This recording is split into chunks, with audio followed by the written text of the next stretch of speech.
Ursa propose 3 types d'équipements possibles pour souffler la laine Ursa Pulsaire. L'équipement basique, la souffleuse Ursa Pulsaire. L'équipement performance, la cardeuse Ursa Pulsaire associée à la souffleuse Ursa Pulsaire.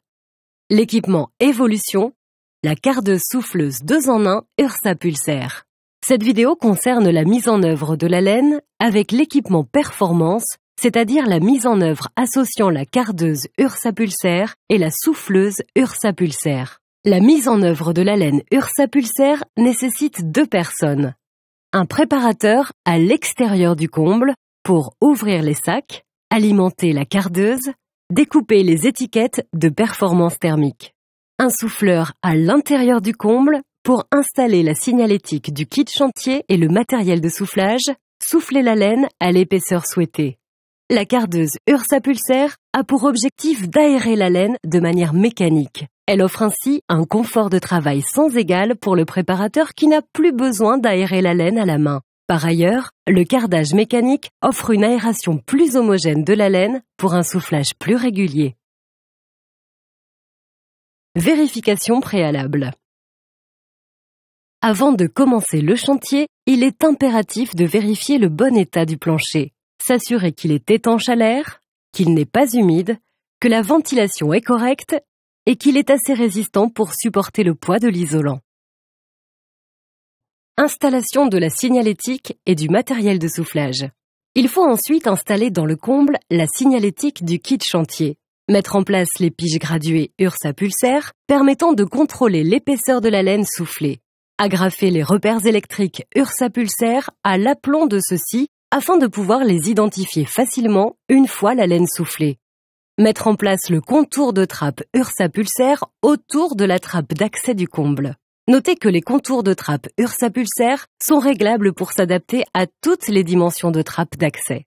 Pensez également à isoler l'abattant de la trappe d'accès d'un panneau de laine Pure One fixé ou collé sur sa partie supérieure d'une résistance thermique au moins égale à celle de la laine soufflée.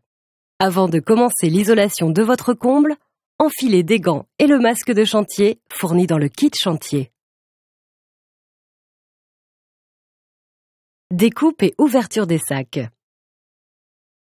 Avant de commencer la découpe et l'ouverture du sac, allumez la cardeuse, puis la souffleuse.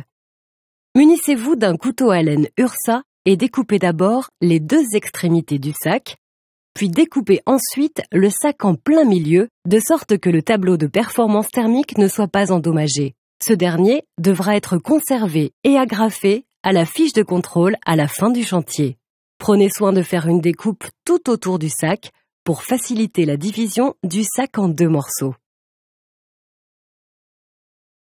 Intégration de la laine dans la cardeuse.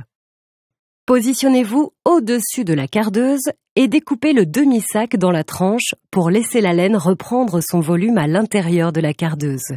Ne tassez pas la laine à l'intérieur de la cardeuse pour ne pas risquer le bourrage.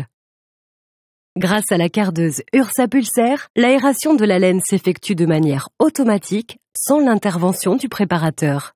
Vous gagnez en ergonomie et en confort de travail. Soufflage de la laine par le souffleur. Le souffleur peut à présent commencer le soufflage du comble perdu en commençant par les coins opposés à la trappe, surfaces les plus difficiles à isoler. Le flexible doit être tenu horizontalement à 1 mètre de hauteur pour un jet de laine d'environ 2 mètres. L'objectif est de remplir les espaces vides entre les solives jusqu'à l'atteinte de la résistance thermique souhaitée, identifiable sur les piges Ursa Pulsaire. Le matelas de laine doit être régulier. Isoler vos combles perdus avec la laine à souffler Ursa Pulsaire vous garantit une isolation thermique et acoustique performante, ainsi qu'une isolation homogène et régulière. Ursa Pulsaire, la solution idéale pour les combles perdus.